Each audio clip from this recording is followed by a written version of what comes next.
Bonjour à toutes et à tous, bienvenue dans ce nouveau tutoriel consacré aux nouveautés de la version 24 de Photoshop, soit Photoshop 2023. Les mises à jour de cette version sont nombreuses et fort intéressantes.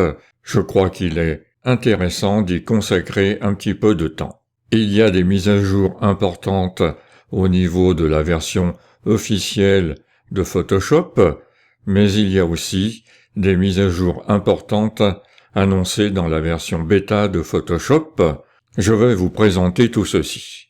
Comme d'habitude, vous pouvez télécharger les fichiers que j'utilise dans ce tutoriel à partir de mon site Vive la Photo. Je mettrai un lien sous la vidéo. Il vous suffira de cliquer sur ce lien et de vous inscrire gratuitement à mon site si ce n'est déjà fait. Alors commençons par une mise à jour importante dans Photoshop. Elle concerne la sélection d'objets.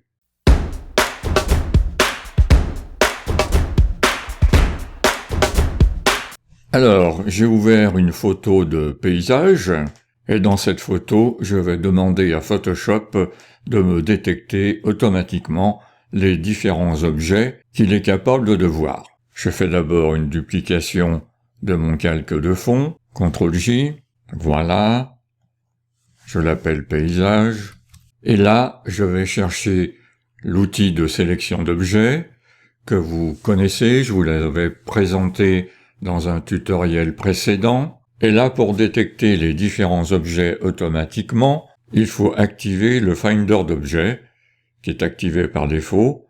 S'il ne l'est pas, c'est à vous de sélectionner les objets. Donc là, c'est fait. Alors, je l'arrête et je le relance pour vous montrer comment ça fonctionne. Dès que je le lance, il va se mettre en œuvre et trouver les différents objets. Au survol de la souris, sur la photo, il me montre les objets qu'il a détectés dans la couleur que j'ai choisie. Donc ça se choisit ici, dans ces paramètres qui se trouvent ici. Vous choisissez la couleur, le contour et l'opacité, etc. Donc là, il a détecté le ciel, fort bien. Vous voyez qu'il est très bien découpé. Ensuite, il a détecté tout ce qui concerne la montagne, très bien aussi. Il a détecté le ponton, sur lequel est assis le personnage, qu'il a très bien détecté également. Par contre, il n'a pas pu détecter le lac, mais ça c'est normal, les reflets sont très présents, c'est très difficile. On peut pas lui demander l'impossible non plus. Et là, il m'a fait une détection un petit peu bizarre. Il a bien pris une partie de l'herbe au premier plan, mais il a pris la montagne avec. Donc la montagne, le ciel, le personnage et le ponton, c'est pas mal. Alors au sujet de cette recherche automatique, vous avez deux possibilités. Ces possibilités se trouvent dans les préférences. Donc je vais dans Édition, Préférences, que je ne dise pas de bêtises, c'est dans le traitement de l'image, si je ne m'abuse. Voilà, c'est bien ici. Et ça concerne le traitement du sujet sélectionné. Il peut être détecté automatiquement sur l'appareil, donc les résultats sont beaucoup plus rapides, on l'a vu, ou bien sur le cloud. Les résultats seront beaucoup plus précis, car ils seront réalisés par le moteur d'intelligence artificielle Adobe Sensei sur le cloud, et sur le cloud, ce moteur bénéficie de Deep Learning. Le Deep Learning, c'est l'apprentissage automatique de l'intelligence artificielle. Donc il s'enrichit au fur et à mesure des différents exemples qu'on lui soumet, ce qui veut dire que ce moteur sera beaucoup plus riche sur le cloud. Alors moi je vous conseille d'utiliser le cloud, sauf si ça prend beaucoup plus de temps. Alors ça prendra plus de temps, certes, mais ce sera plus précis. Je valide ces modifs. Vous voyez, si je relance le Finder, oui, c'est quasi immédiat. Alors ce que je vais faire, je vais m'amuser à modifier ce ponton. Alors, pour sélectionner le ponton, c'est très simple, il suffit de cliquer dessus lorsqu'il apparaît en rouge. Voilà, le ponton est sélectionné. Je m'aperçois qu'il y a deux petits problèmes. Il manque des sélections, donc je les ajoute, je suis en mode ajout. Je vous conseille d'être toujours en mode ajout, et je les sélectionne à la main avec le lasso. Comme ceci, vous voyez, le lasso est activé. La deuxième, la première, je l'ai pas bien prise. Voilà, c'est mieux. Et là, je vais simplement changer de couleur pour faire quelque chose. J'utilise le calque de réglage teinte saturation. Voilà. Je vais changer la teinte du ponton. Je vais aller vers des couleurs un peu plus chaudes. Je vais saturer un peu plus, éclairer un petit peu plus. Voilà. Je peux aussi changer ce ciel qui est très laiteux. Alors, je sélectionne le ciel en cliquant dessus. Donc voilà, le ciel est parfaitement sélectionné. J'actionne le calque paysage, comme ceci, et j'appuie sur la touche Supr pour supprimer le ciel à partir de ce calque, et vous voyez sur le calque, j'ai une partie en damier, ça veut dire que le ciel a bien été supprimé. Ensuite, je vais sur la photo que j'ai appelée ciel, CTRL A, CTRL C pour la copier, je reviens dans mon montage, je me positionne sur l'arrière-plan pour pouvoir coller le ciel au-dessus de l'arrière-plan, donc en dessous du paysage. CTRL V, je prends l'outil de déplacement et j'essaye de trouver quelque chose de sympathique en bougeant le calque concernant le ciel. Voilà, j'ai trouvé des petits nuages là, qui sont sympas. En plus, ça n'altère pas le reflet. Le reflet du ciel reste crédible. Nous allons essayer sur une autre photo maintenant. Nous allons essayer sur ce portrait pour voir ce que donne la sélection d'objets, et notamment sur le sujet. Voilà, la sélection d'objets a bien détecté le sujet, le ciel et l'eau. Et même le vert tout seul, c'est parfait. Par contre, sur le sujet, on voit qu'il y a des imperfections. Vous voyez, il y a des interstices dans les cheveux qui auraient pu être sélectionnés mais qui ne l'ont pas été. Donc je vais essayer de faire une sélection du sujet pour voir si c'est meilleur. Alors, vous voyez, en haut, vous avez toujours dans la sélection d'objets, dans les options, la possibilité de sélectionner un sujet. Je le fais. Et voici le résultat. On voit que c'est bien meilleur. Les interstices entre les cheveux ont bien été sélectionnés. C'est plus précis. C'est bien meilleur. Donc moi je vous conseille, sur un sujet, quand vous avez ce travail à faire, de toujours essayer, sélectionner l'objet, mais de préférer quand même sur un sujet, notamment sur ce type de portrait avec des cheveux un petit peu compliqués, de passer par sélection du sujet. Comme j'ai activé Adobe Sensei dans le cloud, la sélection du sujet se fait également avec les algorithmes du cloud. Et on s'aperçoit que c'est très bon. On va essayer sur une autre photo pour vous montrer une nouvelle fonction. Voilà, sur cette photo, on voit une route et deux personnages. Une très belle photo, avec un ciel qui aurait pu être plus présent. Je suis toujours sur la sélection d'objets. Il a détecté le ciel, la route, et même la verdure. C'est très très bien. Le premier personnage et le deuxième personnage, c'est impeccable au niveau de la détection des différents objets. Alors une nouvelle fonction est apparue, Là, je vais zoomer un petit peu. On va faire un essai. Je vais essayer de supprimer notre jeune fille. Et pour cela, je fais un clic droit. Et là, il y a une nouvelle fonction. Alors, il faut d'abord la sélectionner, excusez-moi. Voilà, je clique pour la sélectionner. Et si je fais un clic droit, vous avez une nouvelle fonction, supprimer. Donc, supprimer notre sélection et la remplir avec le contenu pris en compte. Et là, le contenu pris en compte est un petit peu compliqué, parce qu'il y a de la route et il y a aussi de la verdure. Alors, essayons.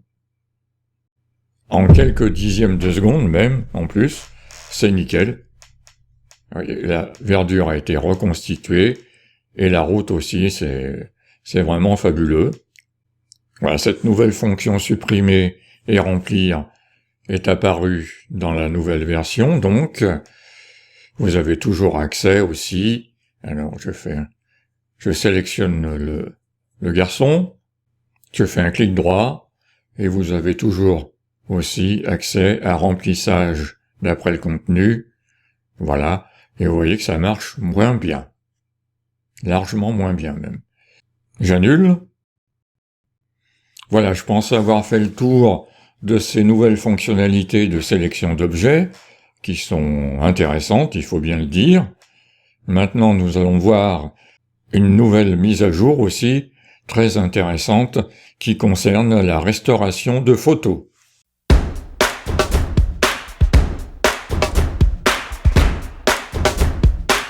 Alors, une autre nouveauté intéressante, dans cette nouvelle version de Photoshop, cela concerne la restauration de photos.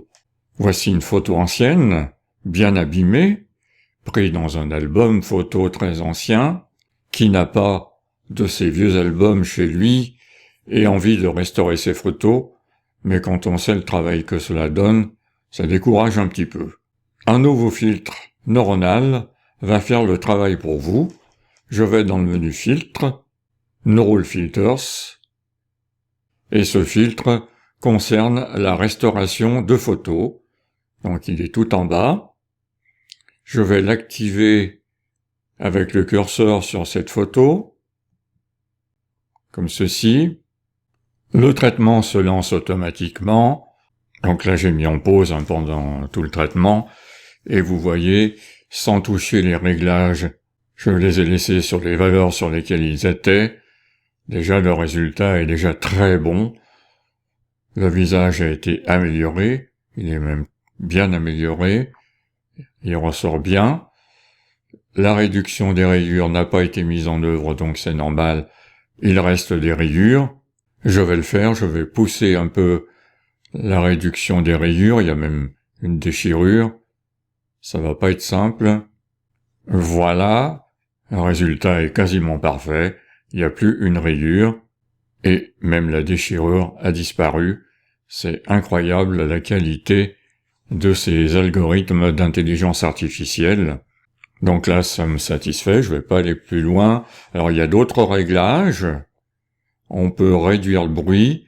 Là, si je le fais, ça va pas aller parce que la peau et le visage est déjà bien lissé et ça va le lisser complètement. Réduction du bruit chromatique, ça ne fonctionne pas sur du noir et blanc. Réduction des artefacts demi-teinte, ça va très peu jouer dans cette photo.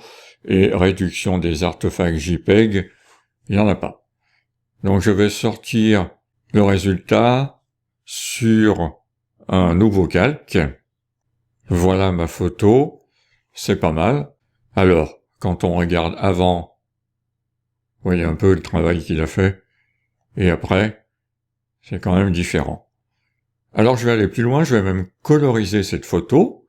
Donc je retourne dans mes filtres neuronaux, et je vais activer le filtre colorisé, alors qui n'est plus en version bêta, donc il est stable maintenant.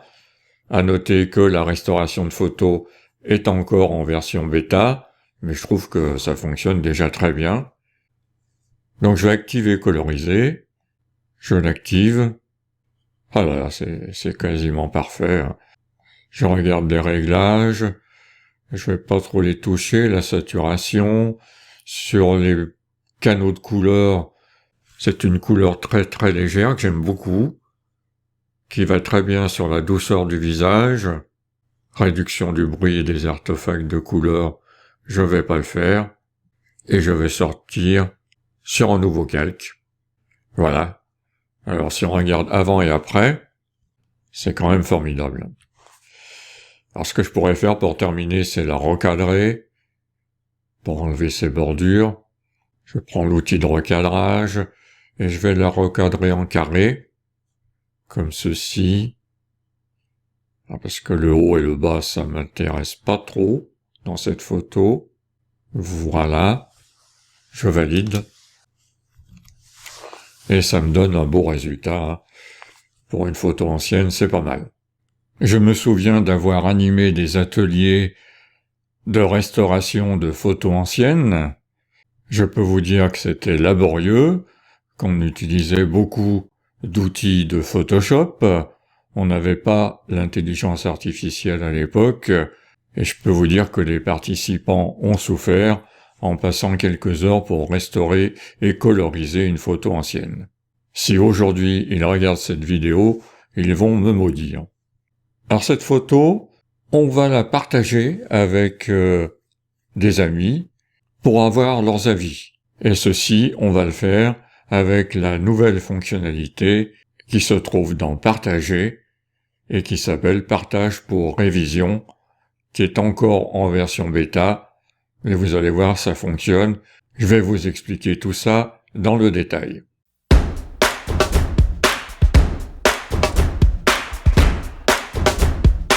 Nous allons donc partager cette photo avec des amis pour avoir leurs avis. Alors je vais dans Partager, en haut à droite, et je vois une nouvelle fonctionnalité, Partage pour révision. Je clique dessus. Elle se lance. Il me crée un lien sur la photo. Donc la photo est maintenant dans le cloud, et pour y accéder, il faut cliquer sur ce lien. Je lui demande de le créer. En fait, il me proposait de créer un lien, il faut cliquer sur créer pour vraiment transférer la photo dans le cloud et créer le lien. Voilà, le lien est créé. Et je vais inviter des amis. Alors, un ami pour faire un test. Je préfère vous expliquer en réel. On va voir comment ça se passe exactement. Donc, je clique sur inviter. Et là, je vais ajouter une adresse mail. Donc, j'ai une adresse mail temporaire, diapora@orange.fr. Voilà, ça suffira. Et j'invite à consulter. Alors, je vais mettre un petit message. Que penses-tu de cette photo? Et je lance l'invitation. Il me signale que l'invitation est envoyée. Donc mon ami, Diapora, a dû recevoir un mail. Je vais aller consulter ma boîte mail. Dans la boîte mail de Diapora, je vois un nouveau mail. Gabriel Mermet vous a invité à réviser la photo qui est indiquée par ce lien. Que penses-tu de cette photo? Il faut cliquer sur « Ouvrir ». Là, on est redirigé sur le site d'Adobe, avec l'interface qui va permettre à Diapora de commenter cette photo. Alors, il faut que Diapora ait un compte Adobe, même un compte gratuit. Donc, si Diapora n'a pas de compte Adobe, Adobe l'invite à créer un compte gratuit.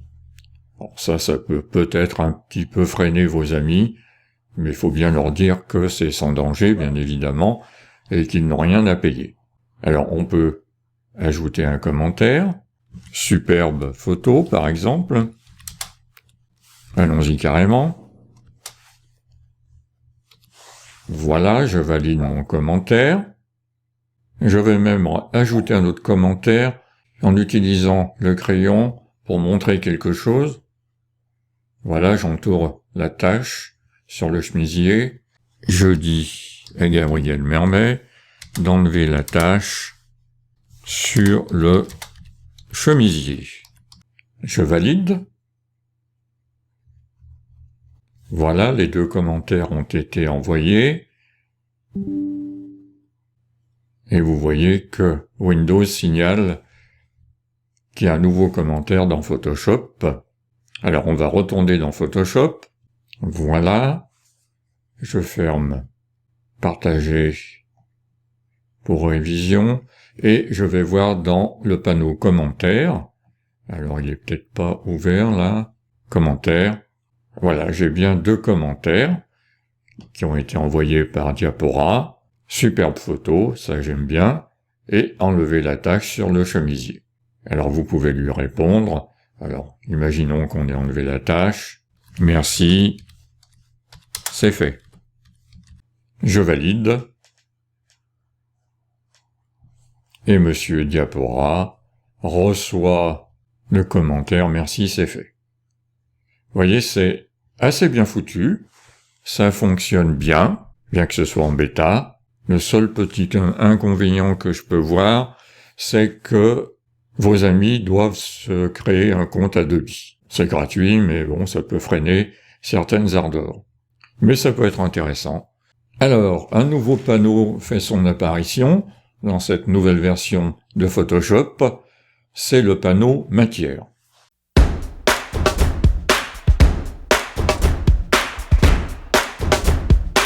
J'ai ouvert une nouvelle photo. Si vous voulez l'utiliser, elle s'appelle Mur dans les photos que je mets à votre disposition. J'ai sélectionné le sujet avec le Finder d'objets, j'ai ajouté le sol et j'ai inversé la sélection et ça me donne à peu près la sélection que je veux, c'est-à-dire celle de ce vieux mur qui est pas très joli. Je vais le remplacer par autre chose, vous vous en doutez. Je vais ouvrir donc ce nouveau panneau qui s'appelle Matière. Je vais dans le menu Fenêtre, je sélectionne Matière et je me retrouve avec ce nouveau panneau qui permet donc de sélectionner une matière. Alors il y en a beaucoup. Si je descends avec l'ascenseur, vous en avez déjà par défaut un bon paquet qui vous est fourni, mais vous pouvez aussi aller en chercher en cliquant sur l'une de ces 2 icônes, et là vous allez dans Internet et dans les ressources Adobe Substance 3D, et là vous avez encore de quoi faire. Il vous suffit de télécharger le fichier et de l'intégrer au panneau matière. Revenons à Photoshop. J'en ai téléchargé une, donc il me l'a mis dans vos matières. On va donc l'utiliser. Je clique dessus. Voilà, ça prend un petit moment. Et cette matière vient donc s'intégrer dans ma sélection. Vous voyez, c'est là où je voulais qu'elle soit. C'est de la grosse pierre, mais c'est pas mal. Alors après, on peut l'adapter. Vous avez tout un ensemble de paramètres. Et ces paramètres sont inhérents à la matière que vous utilisez. Voilà ce qu'on va faire là. On va prendre une résolution peut-être élevée. On va voir ce que ça donne. Il calcule. On va modifier le nombre de rangées aléatoires. On peut faire une répétition des motifs, ce qui permet de rendre les pierres un peu plus petites, comme ceci, etc. Je vais pas tous les passer. Les propriétés de la substance. On va mettre Dusty Stones. Voilà, ça change un peu. La matière par défaut, elle est beaucoup mieux avec le sol. Bon, je vais pas passer tous les paramètres, ils sont parlants. Il vous suffit d'essayer et de voir ce que ça donne. Vous voyez, il y en a vraiment beaucoup. On peut jouer sur la luminosité. Là, c'est beaucoup mieux, je trouve. Le contraste, la saturation, etc. On peut jouer aussi sur l'éclairage. Vous avez un onglet éclairage qui vous permet de modifier l'éclairage. On va faire une petite rotation peut-être pour que ce soit un peu plus crédible. comme ceci. Oui, c'est mieux. Voilà un nouveau panneau qui peut être intéressant dans certains de vos montages. Vous pouvez remplacer de la matière par une autre. Et vous avez vraiment beaucoup de possibilités de paramétrage. Si on regarde le panneau des calques, on s'aperçoit qu'il a fait un travail très propre. Le panneau matière a généré automatiquement un calque avec un masque de fusion, qui correspond donc à la sélection que j'avais faite, et la texture avec laquelle il a rempli la sélection. Et on remarque que cette texture est un objet dynamique. C'est la raison pour laquelle on peut la déformer, la travailler dans tous les sens, sans jamais la détériorer. Et puis il a généré un filtre dynamique aussi, donc on peut revenir sur cette modification à tout moment. Alors je suis allé un peu vite pour vous montrer l'utilité de ce nouveau panneau matière. Il faudrait travailler un peu plus correctement cette image, y passer un peu plus de temps, et on obtiendrait un résultat très très intéressant. Dans la version officielle, il y a également toutes les nouveautés qui concernent Camera Raw qui arrive dans sa version 15 maintenant. Je ne vais pas décrire ces nouvelles fonctionnalités dans ce tutoriel, car je l'ai fait largement dans mon tutoriel sur les nouveautés de Lightroom, et je vous rappelle que Camera Raw est le moteur de développement commun à Lightroom et à Photoshop. C'est exactement les mêmes fonctionnalités, il n'y en a pas plus et il n'y en a pas moins, c'est simplement l'interface qui change. Trop souvent, on me pose la question en me disant que Camera Raw est plus riche que le module de développement de Lightroom.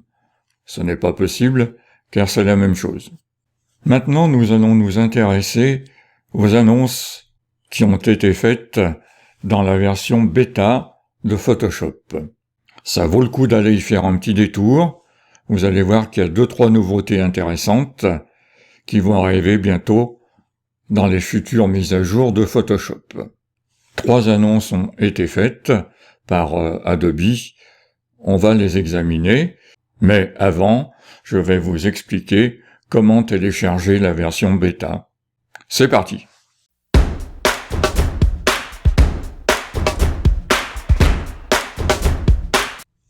Si vous avez un abonnement Adobe, vous avez accès à la version bêta de Photoshop. Pour ce faire, il suffit d'ouvrir le bureau du Creative Cloud. Pour ma part, j'ai l'abonnement photographe. Et vous avez un onglet qui s'appelle Application bêta sur la gauche. Il suffit de cliquer dessus et vous avez accès à un certain nombre de versions bêta. Pour certaines, il faut les acheter, car ça ne correspond pas à votre abonnement. Par contre, sur l'abonnement photographe, vous avez Photoshop en version bêta qui vous est accessible. Il suffit de cliquer sur Installer. Moi, je l'ai déjà installé, donc j'ai le bouton Ouvrir. Mais si vous ne l'avez pas installé, vous aurez le bouton Installer. Ne vous inquiétez pas, cette version ne va pas prendre la place de votre version actuelle. Elle va s'installer à côté en tant qu'une autre application. Donc pas de souci, la version bêta et la version officielle cohabitent très bien ensemble.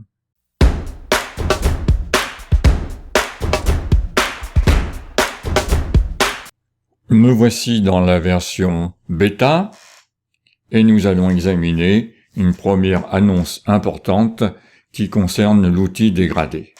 Alors, il faut activer l'outil dégradé dans la barre des outils à gauche, comme ceci, et comme d'habitude, vous allez tracer un dégradé.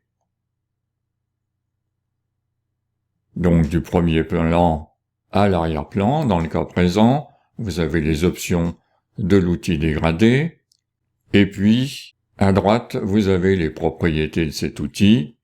Alors on va essayer d'agrandir un petit peu la fenêtre des propriétés pour que vous voyez mieux. Voilà, comme d'habitude, on retrouve la barre donc qui permet de travailler ce dégradé. je vous invite à regarder mon tutoriel sur l'outil dégradé. Donc cette barre existe toujours, sauf que les commandes d'opacité ont été déplacées dans une barre à part. Donc déjà c'est une première modif importante. Il y a moins de confusion possible. C'est quand même plus pratique d'avoir deux barres que tout sur la même barre. Donc, dans la version précédente, on faisait tous les réglages du dégradé à partir de la barre de dégradé. Maintenant, on va faire tous ces réglages en direct sur le widget qui vous a permis de tracer votre dégradé. Pour la couleur de la limite de droite, il suffit de double-cliquer sur l'extrémité et vous pouvez modifier cette couleur. Là, on va mettre du rouge par exemple. Voilà. Idem pour la couleur de départ. On double-clique sur le bouton. Et là, on va mettre peut-être du bleu. Colorier un petit peu tout ça. Voilà. OK. Et maintenant, vous pouvez déplacer la limite directement sur l'image. Donc, on prend le bouton de la limite, donc de la frontière entre les deux couleurs. Vous voyez, et on la déplace là où on veut visuellement. Tout devient visuel en fait. Ça existait déjà dans Illustrator et les graphistes ont demandé à avoir la même chose dans Photoshop. Il semblerait qu'Adobe les ait entendus. On peut également déplacer les deux limites, comme ceci. Donc vraiment régler finement notre dégradé. Donc on modifie l'étendue des couleurs. Et vous voyez que la barre de dégradé dans les propriétés s'est bien mise à jour. On peut ajouter une autre couleur de dégradé. Vous voyez, je vais directement sur la barre, dans l'image, et quand je déplace le pointeur de ma souris, je vois un petit plus pour ajouter un point. J'ajoute un point. Vous voyez, et une autre couleur, le noir par défaut, donc la couleur de premier plan, est venue s'insérer. Je double-clique à droite pour la modifier. Je vais prendre du vert par exemple, comme ceci, et voilà. Et je peux déplacer également la limite entre le bleu et le vert. Et vous voyez que tout ça se règle merveilleusement bien en direct. On peut modifier, alors ça n'a pas changé, le type de dégradé. Là c'est un dégradé linéaire. Je peux mettre un dégradé radial. Voilà. On va le centrer un peu. Voilà. Et pareil, on travaille notre dégradé radial directement sur l'écran. Ça, c'est bien pratique. C'était vraiment une modification qui était attendue. Alors, dans le même état d'esprit, le filtre flou gaussien, vous vous souvenez, qu'on utilise assez souvent d'ailleurs, dans les photomontages, a également été fortement modifié, mais je peux pas vous le montrer dans cette version, car il a été modifié uniquement dans la version Mac actuellement. Par contre, je vais vous montrer une modification importante qui présage de l'avenir de Photoshop.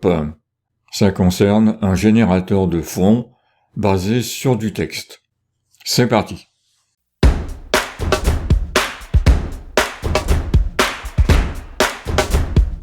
J'ai créé un nouveau document. C'est une feuille blanche en format A4 en mode paysage. Alors, le générateur de fond basé sur du texte, c'est un filtre neuronal, un tout nouveau filtre neuronal. Je vais le chercher dans les filtres, Neural Filters, et je trouve dans la partie créatif, toile de fond Creator. En version bêta, je l'active, voilà, et là, il va me générer des fonds. Alors, il y a des fonds qui sont tout prêts, déjà, on va les regarder, des invites populaires qui se trouvent dans Behance. Je clique dessus, et là, je trouve tout un paquet de fonds par défaut. Voilà, je vais prendre l'arbre là, par exemple. Alors ça prend un peu de temps, car il va les chercher sur Internet, et différents fonds en bois. Je peux en créer plus. Vous voyez, il me suffit de faire varier, c'est le cas de le dire, le curseur variété. Je reclique sur créer, et là il m'en régénère d'autres. Voilà, je vais prendre celui-ci par exemple. Il suffit de cliquer dessus. Voilà, et le fond vient s'intégrer sur votre document.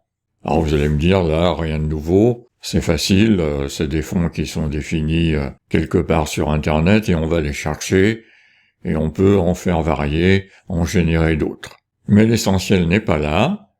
L'essentiel, c'est qu'on peut taper un texte dans l'invite, en haut, et à partir du texte que vous avez tapé, il va générer le fond que vous souhaitez. Alors, c'est en anglais, mais on peut aussi taper en français, il reconnaît le français, je vais mettre n'importe quoi, petit pois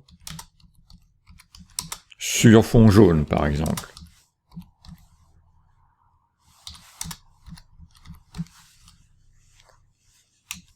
Je lui demande de créer, va-t-il y arriver? Donc là il reconnaît ce que je tape, et il va essayer de créer le fond que je souhaite. Et vous voyez, il s'en est pas mal sorti. Il a bien créé des petits pois sur fond jaune. Il m'en propose 3 modèles. Je vais en prendre un au hasard. C'est pas vraiment du plus bel effet, mais c'est une sacrée performance quand même. Je dois reconnaître que là, il a fait très fort. On est typiquement dans la reconnaissance de texte et Photoshop est à votre service. Il va réaliser ce que vous lui demandez. C'est encore en version bêta, mais je pense que cette intelligence artificielle, basée sur la reconnaissance de texte, va encore évoluer et faire son apparition de plus en plus dans les fonctionnalités de Photoshop.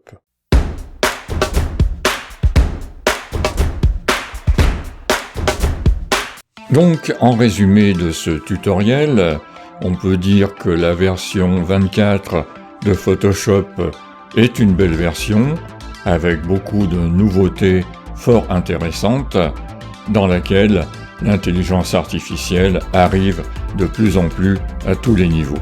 La sélection d'objets a été sacrément améliorée et de belle manière, ça fonctionne très bien. La restauration des images anciennes est remarquable et fait gagner des heures de travail, nous l'avons vu sur l'exemple que je vous ai présenté, et dans la version bêta, des nouveautés qui promettent, dont notamment l'outil dégradé qui est devenu remarquablement intuitif.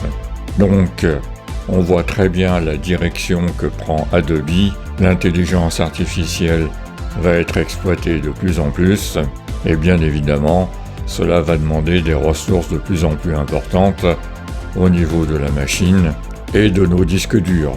Voilà, nous allons arrêter là ce tutoriel. J'espère qu'il vous aura intéressé. Je vous remercie infiniment de l'avoir suivi et je vous dis à très bientôt sur Vive la photo ou bien dans un nouveau tutoriel.